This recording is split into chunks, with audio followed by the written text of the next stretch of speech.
Hello, everyone. I am here with Rebecca Parson. She is running in Washington State's 6th Congressional District as a Democratic Socialist, and she is here to talk about her progressive political campaign. Rebecca, thank you so much for coming on the show. Hi, Mike. Thanks for having me. I'm excited. I'm very excited to have you on. There's so many great candidates running. I can't keep track of even half of them, but it's nice to Yeah. talk to as many as I possibly can. So you're challenging Derek Kilmer in this district. He's been a representative here since 2013. He is a very establishment, pretty conservative Democrat, and you are running as a non-corrupt, grassroots-funded Democratic Socialist. You're a member of the LGBTQ community. Your platform is absolutely fantastic, and your history is absolutely robust. So just let us know why you decided to run and why you think you are better than Derek Kilmer. Yeah. So we have had this representation since 2013. And before we had Representative Derek Kilmer, we had Norm Dix, who was very similar to Derek Kilmer. And he actually handpicked Derek Kilmer to run when he decided to retire. So we've had about 30, 40 unbroken years of exactly the same type of corporate Democratic representation. And I first started thinking about running after Trump won because I thought, well, if Trump can get elected, then maybe if he can get elected president, maybe I can get elected to something. And I think it would be a good way to serve. And it served my community. I got more and more interested. I was thinking about it. I actually co-led Indivisible Tacoma for about a year and a half. And I love the Indivisible Guide. I think it's super smart the way it takes the Tea Party tactics and then applies it to what we want on the liberal or progressive agenda. But what I found is that it's pretty difficult when we have Democratic representatives, or at least the ones that we do in this area. They just don't budge, and they'll just give platitudes like, well, let's get more Dems voted, vote blue no matter who. Let's, get more good Dems elected in other parts. And, my hands are tied. There's only so much I can do. And, would call and write and go to their offices and just get like form letter responses. And, it's almost like contacting Comcast, like, dear valued customer, form letter. Like nothing changes. It's like pulling And teeth. yeah, it is. And so I started to think about that, actually running against Derek Kilmer for this seat. And all around the district, it's a large district, it includes the entire Olympic Peninsula, which is the northwesternmost part of Washington State. It includes Tacoma, where I am as well. So it's a very big area. It includes a national park and forest. But all over the district, in the rural and urban areas, are progressives who are really tired of this representation and of him not listening to us and not supporting the policies we want. And not only does he take a lot of money from corporate interests, including Wall Street, defense, healthcare, pharmaceuticals, real estate, lots of these industries which are devastating our district because, we're struggling with addiction, homelessness, rising rents, people being pushed out of their housing. And in the urban and rural areas, we have the same problems that we're facing, these really big issues. And, not only is he a corporate Democrat, but he's chair of the New Democrats, which is the third way centrist caucus of conservative Democrats in Congress. And it's just, nothing, we're not going to get the chair of the third way, New Democrats in Congress to co-sponsor Medicare for All or the Green New Deal. Is just not going to happen. And I actually heard from some activists who met with his staff recently in district. They asked him, they were asking about the Green New Deal. They asked the staffer, and the staffer said, no, he's not going to co-sponsor it. So we got an answer on that. Medicare for All, we've just been getting a lot of prevarication and kind of putting us off and stuff. And, we just really, really need these policies here. In the Olympic Peninsula, we had the timber industry for years and years, and the companies just kind of, deforested a lot of land, extracted the profit, and then left, and it left behind this gaping hole. And one of my friends there on the Olympic Peninsula, the way she puts it, is if a community could have PTSD, this is what it would look like. And, addiction, homelessness, suicide, unemployment, there aren't many jobs. The jobs that are there don't pay well. You can't work 40 hours a week and live. And there are, for example, Aberdeen, which is where Kurt Cobain was from. That's in my district. And the town has 16,000 people. 1,000 of them are homeless. So 1 in 16 people are homeless. It's just a gigantic problem. And the same in Tacoma, We have an addiction problem here as well. There's one detox facility in the entire city that takes Medicaid. It's almost always full.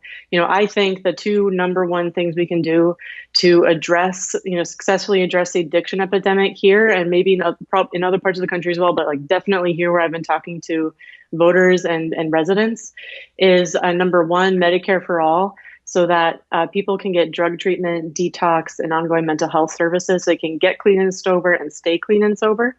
So I'll say actually three things. And the second one is housing is a human right. So I support national rent control as well as a massive investment in public housing, which I think will go a long way towards eradicating homelessness. And then the third thing is a federal jobs guarantee, which I think is extremely important economically, that everybody should be able to work 40 hours a week and afford to live. And it should be a $15 plus living wage union job.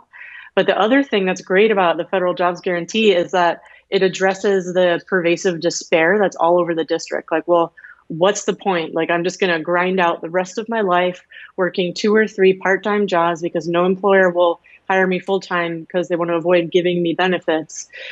So grinding it out at these jobs, barely making it, like despair really sets in hard. With that, that you have that to look forward to for your whole life. And if people have a federal jobs guarantee where it's like, if you want a job, you can get one, it's going to pay well, where you don't have to spend more than 30% of your income on housing, and you can have, vacation every year and raise your kids and pay for the things that you want and need. Like, I think it would just go such a long way to giving people lives that they don't feel the need to check out of. So those are some of my policies and why I'm running. And it's really nice to hear you talk about all of these solutions. Like, you have answers for all of these problems that are originating in your community due to, largely corporatization. And what's interesting, one thing that really stood out to me on your website, because I can kind of relate, is that you kind of stress, Washington State is one of the bluest states in the country, if not the bluest, but yet the representation coming out of there, it's corporate Democrat, it's mealy-mouthed, it's centrism. And so it's really nice to see a ton of different progressives really rise up. I mean, Joshua Collins is running in Denny Heck's district. We have Sarah Smith, and there are a plethora of others. And, as someone who is in a neighboring state, I kind of feel the same way, whereas now we have a challenger to Earl Blumenauer. So it's just a matter of, it's time that we get the representation that actually lines up with the priorities of the people in that district. So it's nice to hear you just list all of, these things just right away that will solve so many problems. Because I just feel like people in Congress, they get comfortable. They really, as you stated, he was hand-selected by his predecessor, and we need people who are going to represent their actual constituents and be attentive to the details, in the community, the problems in that community. And for you, you have such a robust history. Like, I kind of just want to go over some of the things. I can't possibly list all of it, but you have such a unique record here, just in terms of an activist. So you were a human rights observer in the Zapatista village in Mexico. That is incredibly fascinating to me. You worked with genocide scholars, and you really see that, care for human rights reflected in your platform. You were a teacher, and then one thing that really struck me was you said that, you saw firsthand how zip codes really reflect the quality and type of education that you receive. So talk a little bit about your background and what you think kind of propelled you to this position that you're in now, where you identify as a democratic socialist. Like, what do you think in your life was the most meaningful that really kind of led you to this current path? Yeah, there's a bunch of things. And the Genocide Studies started in college. I took a course on Genocide Studies, and it just happened that at my small state school, we had an expert, the founder of the International Association of Genocide Scholars. So he offered this course at the undergrad level. And it was extremely interesting. It was where I first, I think, started to learn and understand how the U.S. military works overseas, what really goes on there, and cases where we choose to intervene and those where we don't intervene and why. And I interned with that organization, and I got a scholarship to present a paper at their 2007 conference in Sarajevo. And that was, I believe, the 12th anniversary of the Srebrenica massacre, which was the largest massacre on European soil since World War II. And over 1,000, or I think thousands of men, mostly men and boys, but also children and girls were massacred there. And every year, at least, I'm not sure at this point anymore if they still are, but at that point, they were still uncovering the mass graves. And so I presented at the conference, and then we actually went to the burial. Every year they have a funeral for the people that they have dug up and identified. And I stood at the edge of a mass grave and could look in and see people, bones and clothes. And there was a young man there who was about my age, and he was translating for us. And as he was translating, like a single tear was going down his face because he was from that area and he knew people who had been massacred. I saw that and I was like, this is what happens when we have dehumanizing language. My professor, Dr. Gregory Stanton, created a framework called the 10 Stages of Genocide, and it shows you the predictable but not inexorable path that genocide goes along. And one of the earliest is dehumanizing and using dehumanizing language, calling people vermin, pests, stuff like that. In Guatemala, they referred to, if we can't kill the fish, we'll just drain the water. And that was referring to like the villages, draining their support outside the villages. But when you refer to people as vermin, animals, pests, this kind of thing, like that's an early stage of what I saw at the very end. And so I'm not saying like that's where we're headed here, but I'm saying, because I can't predict the future, but I'm saying it's extremely concerning. And that was one big thing that has always stuck with me. And then through that class, I got interested in Guatemala because Guatemala had a 30+ year civil war, and it was kicked off by our intervention. And our intervention in starting a coup in Guatemala, toppling the democratically elected leader. And then during that civil war, there was a genocide of the Mayan population in Guatemala. And I was interested in learning more about it. So that's where I went for a few months to study Spanish. And then I had heard about the Zapatistas from some friends of mine in college and how they had this kind of self-governing society of indigenous people who had taken power for themselves. And it was just fascinating to me. So they had a language school. So I went there for a week to a language school. And then I did 2 10-day trips as a human rights observer in a Zapatista village in the jungle because it was good. We weren't using this term back then, but the idea was like white privilege, especially white foreigner, white American privilege, like with the Mexican government funded paramilitaries. They're much less likely to, they're constantly threatening villages, but they're much less likely to actually do something with white Americans and Europeans there recording. And so I did that, and that was just incredible. Like the Zapatistas have drastically lowered maternal mortality rates. They've increased the status of women. Women have much more stronger rights than they do in the surrounding communities and in Mexico as a whole, I think. They have schools, hospitals, clinics. They control millions of dollars worth of like farming and millions of acres of land. And it's all self-determined in true democratic fashion, like true democracy where they get to choose how they live. And it's not just political democracy, it's economic democracy. And it's just, I got to see Naomi Klein speak there with Subcomandante Marcos, and it's just incredible. Her book, The Shock Doctrine, was one thing that also like really opened my eyes. We invade Iraq and then set up McDonald's. I mean, her book is much more complicated than that, but if you want to just put it in a nutshell. Yeah. And then in Albuquerque, I lived there. I was a substitute teacher, and I taught in private schools, Catholic schools, and public schools, and I saw how different it is even within the public school system. Kids just 1 or 2 miles apart have totally different experiences. One school, all the kids are getting free breakfast and lunch, and another one, they're coming with their nice, lunch packed by their parents and stuff. And why is that? And, the poverty and systemic racism. And then I think in terms of like moving to identifying as a democratic socialist, it was seeing Bernie Sanders talk about it and then AOC talk about it.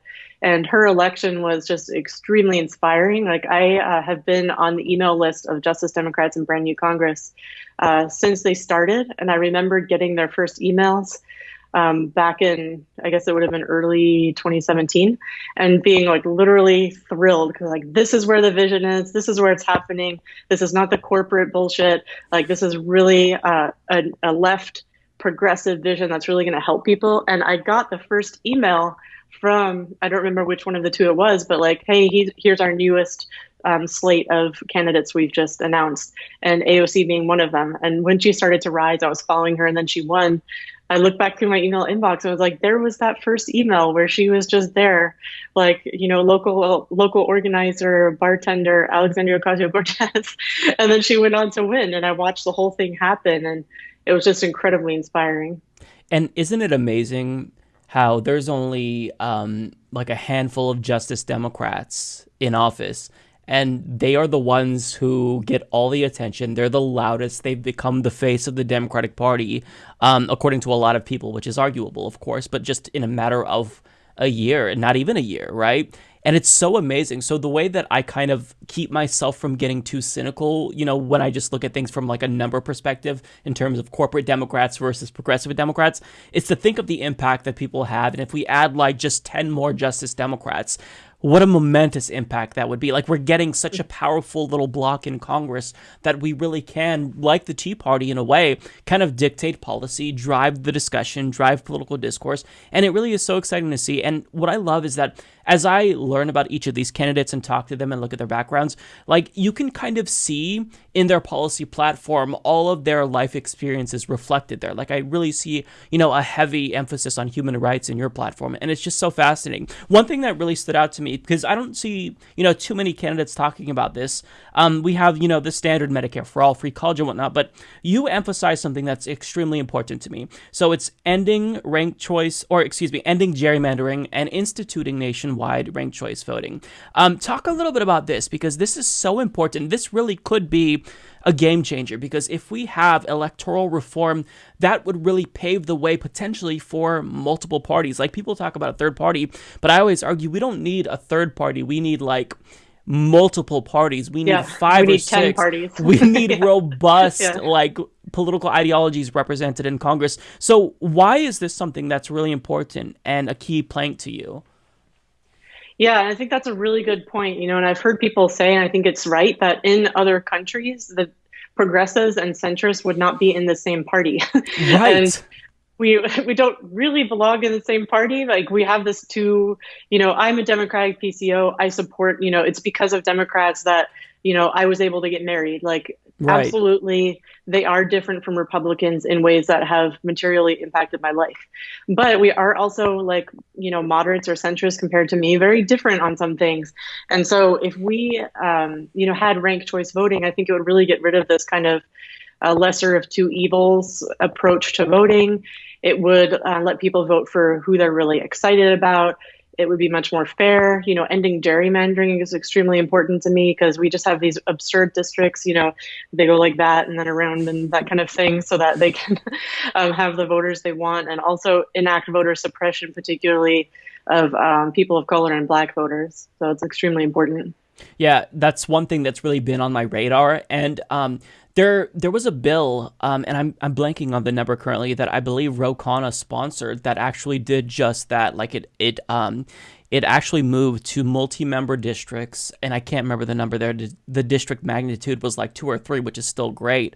And did ranked choice voting and did gerrymandering, and it didn't get a lot of support. And I think it's because people don't really know about the specifics. Like, a lot of people have this idea that if we just organize a third party, that's how we can get it into power. But there are real institutional barriers that make that so difficult. And passing something like ranked choice voting, that's really the first step. It's not a guarantee, because nobody really knows how those institutions will, affect party politics and whatnot. But it's just it's one of the necessities needed so we can actually have some choices in this country. Because you said, we should not have to share a party with centrists. It's economically speaking, centrist Democrats are very much aligned with Republicans, not of course the same, but very close. But in terms of social politics and issues related to social justice and whatnot, they are aligned more with progressives. So we're forced to form this alliance, and that makes us a little bit less, I think, effective, because we're always butting heads. Whereas with Republicans,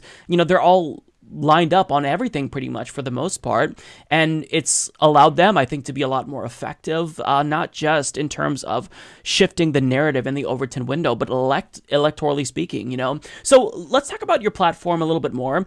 You have a really robust platform, but it's going to be difficult to fight for all the things that we need to fix our country. So first year, I always like to ask the candidates, what do you think would be your top 2 or top 3 priorities in terms of what you think you can realistically accomplish in the event we're assuming we have a Bernie Sanders president and, a Democratic Senate and House? Best case scenario, what do you think you would push for in that first year?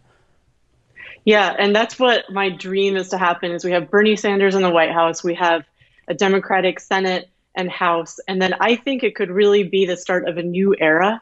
Like Pete Buttigieg talks about, let's bring in a new era. Like, you're not a new era. You're not that new era. That centrist stuff is not a new era. A new era is a democratic socialist president, and then like a democratic socialist group of people or caucus or whatever you want to say in Congress, and then actually, sweeping it in. Like the era of Reaganism and Clintonism and all of that is over. This is the new deal.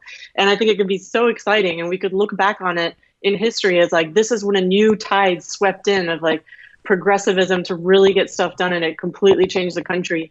And I think it's just so exciting that there are all these candidates around the country running to make that happen.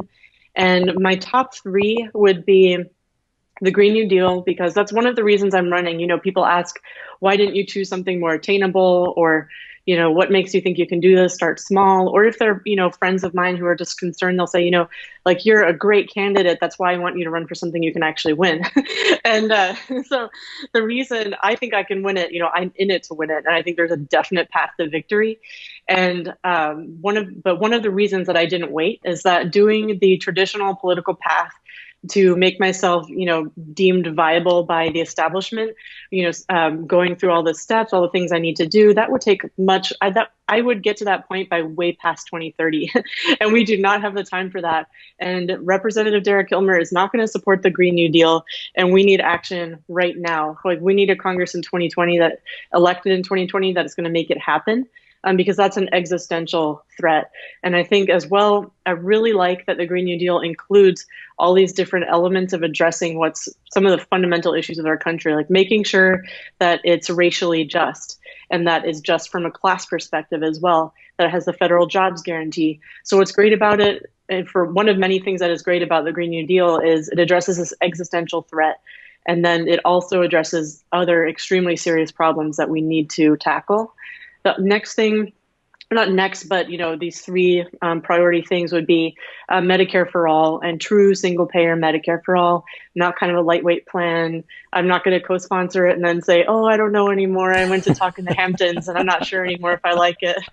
Like, no, I am on the board of Whole Washington, which is a Washington state organization fighting to get single payer healthcare in Washington state. And we're doing it by initiative. We did an initiative to the people, and this time we're doing an initiative to the legislature. And we have a very good shot of making it happen. I think we are going to make it happen. And I think that it's great to have this be going on like dual tracks at the same time, nationally and statewide. But, I'm on that because I don't believe in these kind of halfway solutions. That's another reason that it's so urgent, is that people are literally dying because they don't have access to healthcare. And that's the thing, like, you get into Congress, you get your nice healthcare, and then you deny us what you have. You have nice, cushy healthcare, and you won't give it to us. You won't let us have it because you take hundreds of thousands of dollars from the pharmaceutical industry and the health insurance industry. And Derek Kilmer, he's taken money from a big pharma PAC. The members of that PAC are currently being sued for manufacturing the opioid epidemic, which is decimating our district. There's one county in my district, Clallam County, where they found that there was a report in the paper recently, over a 6-year period, that people were prescribed on average 60 to 70 addictive prescription pills per person. And now they have one of the highest opioid death rates in the state. There's no coincidence. It's cause and effect. And so, we absolutely need Medicare for all that includes vision, dental, and drug treatment and therapy, and mental health. And then the third thing would be housing policy. I think that we need national rent control and accompanied by a massive investment in public housing so that the rent is stabilized, but there's also enough units for people. Currently, there's a shortage, I think, of about 12 million units. And national rent control is super exciting to me because so far the fight has been local and state. And I've been involved in it locally with the Tacoma Tenants Organizing Committee, which formed after a mass eviction. And we just have these mass evictions happen in Tacoma with regularity. Developer comes in, they buy a unit, evict everybody in it. Usually they were low income, on disability, in recovery, evict them. Many of them become homeless. This particular apartment building, 2 people have died since being evicted. And that's one thing that I think our establishment corporate Democrats don't understand, is that housing is a matter of life and death. If you're in recovery and you're out on the streets, that threatens your recovery. If you are disabled, there is a woman in Aberdeen who I met, who moved to Aberdeen from somewhere else in Washington State to be closer to family. And she got to the apartment she had found. It was the only thing she could afford. She got there and found it didn't have a ramp for her wheelchair. The landlord refused to put one in, and he just said, never mind. I'm just going to use it as an office, because he didn't want to put the ramp in. And she didn't have anywhere else to live. That was the only place she found that she could afford, So she went to the bus station where she was able to plug in her wheelchair, and just sat there in her wheelchair for 3 nights, just sitting there in her chair, until somebody from the station called somebody at the homeless camp. We have a homeless encampment in Aberdeen, and there's a guy there who's kind of like the coordinator. He lives there and he coordinates, and they had his number. They called him and they came and got her. But it's like, this woman is a senior citizen in a wheelchair in a Greyhound station for 3 nights straight, day and night. Like, that's the result of our broken housing system.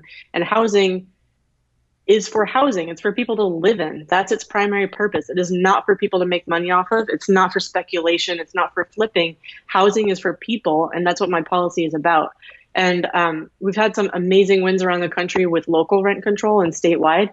I think that with national rent control, we could really fill in some of those gaps. Like, centrists make the argument that, well, in San Francisco, when they implemented rent control, then the rent just outside San Francisco went up.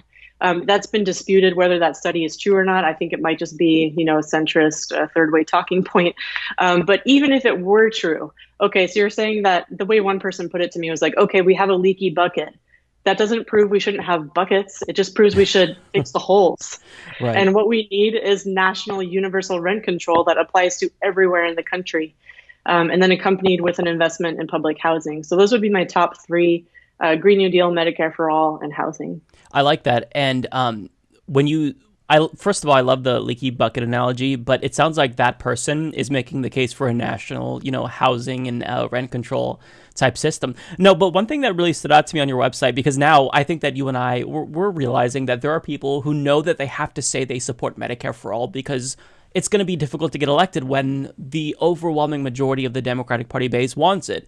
But you have to really differentiate between who's real and who isn't. Like, Tim Ryan was on the debate stage, talking about how horrible Medicare for all is, but he co-sponsored Pramila Jayapal's bill. So I love how on your website you put very clearly Medicare for all, real Medicare for all, single payer, no incrementalism. Like, I just kind of did a little applause right there when I saw that, because it's so important. So I absolutely love everything that you're talking about. You've hit your opponent for supporting the TPP, supporting anti-free speech condemnations of BDS. So anyone who's in that district, they're going to know that you are the real deal. I think, to me, the real objective is just making sure that people know who you are and know that you exist, because when you present them with this option between an establishment entrenched Democrat who's a centrist and someone who actually cares, who's hungry to get in there and fight, they're going to choose you over him. It's just a matter of getting your name out there. So let me allow you to make your pitch. I think that anyone who's watching will be won over. The audience already is going to love you, I can tell. But tell people why it's so important to go that extra step and share, information about you, donate to you, and sign up to support you. Even if you don't live in the 6th Congressional District of Washington, you can still phone bank for Rebecca. So just basically make your pitch and tell us what we can do to support your campaign. Yeah, and thank you. I appreciate the opportunity. So it's really important to share information about, go to Twitter, follow me, share my tweets, engage. I'm really active on there and I engage with people. And it's important because Representative Kilmer is not that well known nationally, but he has a very critical role as chair of the New Democrats. And this is a role that I believe Joe Crowley had about 10 years ago. And so it's something that you kind of take on your path to building your career up into leadership of the House. and I would not be surprised if he's kind of piecing together a career so eventually he can be Speaker of the House. And, as chair of the New Democrats, he has power of the purse over like where, the New Democrats coalition spends a lot of money on campaigns. They funnel it to other centrists. He also belongs to the No Labels PAC, which there's a Washington Post headline saying, what was it? No, it's not. No Labels is the PAC, I think, and then the Problem Solvers is the caucus in Congress. And the Washington Post headline was something like, critics allege that the Problem Solvers have solved few problems. I was like, yeah, they really haven't. They've actually caused more problems. Like Seth Moulton is part of them. The Problem Solvers were behind the push to not have Nancy Pelosi be Speaker, which, I'm not a huge fan of Pelosi, but she was, I think, the best choice we had. And well, they wanted someone to the right of her, which is unfathomable. Like she's already conservative, so it's like, what do you expect, a Republican? Sorry, that's what they want. That's what they want. They're like pride themselves on being a bipartisan Republican and Democrat. They're funded by Republican billionaires and dark money. It's not like No Labels. It's the 1% versus the rest of us. That's just the epitome of it. And so I think it's really important because taking down the chair, me winning and defeating the chair of the New Democrats would really send a message that the third way stuff is not working and that it's on its way to extinction, and that what's really going to work in this country is progressive, democratic, socialist ideas. And in my district as well, Derek Kilmer has name recognition, and that's something I need to really build up, and I'm going to do that with a massive canvassing campaign. I have lots of volunteers who are reaching out, who are already involved and helping me, and are like, just tell us where to go. We're ready. We're going to go do it. We're going to knock every single door in this county. Like, they are so ready, and they've been waiting and wanting this to happen. And so I'm going to be doing a lot of voter contact, going to a lot of events and meeting people, which I've already been doing. It's just been so incredibly exciting. Like, I'm going off on a tangent a little bit, but I was canvassing with a Green New Deal group, which is out canvassing in rural Washington to make sure that the Green New Deal is good for rural Washington as well as for the cities. And we went door to door. And after we would explain what the Green New Deal is, we would ask them, show them a list of policies and say, if the Green New Deal happened, which of these policies would be most important to you? And it was stuff like universal childcare, federal jobs guarantee. It was just a laundry list of progressive policies. And they would look at it. And even the people who said they voted for Trump, which we didn't ask them, they would just volunteer it. Even those people would say, well, I don't know. It's hard to say because I really like all of these. Like, yes, I'm not targeting my message to try to win over conservatives. I'm targeting my message based on what is best for the people. And working class people look at this and say, this is what I want. And so helping get my message out, getting more attention to me will really help the working class people of this district, which is a very working class district. And so you can help me by getting on my email list. That's one of the top two things that a candidate needs to do when they're at an early stage like mine, fundraising and getting people on their email list so they can stay in touch. And you can go to rebeccaforwa.com/humanist. And I have a page set up there for viewers of the show where you can sign up for my email list. That would be the number one thing I would ask you to do. And it would be really, really helpful so that I can stay in touch and build my audience and also have back and forth. Like when you get an email from me, you can just respond. And that's the thing with a lot of email lists, you just get it, especially from the DCCC. It's like, the sky's falling, donate money now. And if you write back, it's like, you're just gonna, whatever consultant is writing these BS emails is not gonna write back. But if you write back to me, like, you could very well get a response, and like, I will definitely read it. So get onto the list. That would be great. RebeccaForWA.com/humanist. And then I'm on social media, Facebook, Instagram, and Twitter at RebeccaForWA. On social media and my site, it's RebeccaForWA. Well, thank you so much for coming on the program. Again, that's RebeccaForWA.com. Phenomenal candidate. This is a national movement, and we will all be watching this race closely and, of course, rooting for you. Because, I mean, it just, like, let me just say this. Whenever I talk to someone, like, I can tell within the first 5 minutes just how enthusiastic they are. And you never see that like from these centrist corporate Democrats. Like these new candidates, they're ready to get in and fight. And it's just so refreshing to see it. And whenever I talk to you guys, I get amped up myself. I just get excited because it's like, finally, you know, something is happening. All together, we are coalescing around this movement and this message. And it's great to see. So if you can, please support Rebecca. This is a national movement. What she does in the 6th Congressional District isn't just going to affect that district. This is a national movement. It will help you as well. So please support her and get involved. Thank you so much, Rebecca. It's been a blast. Thank you, Mike.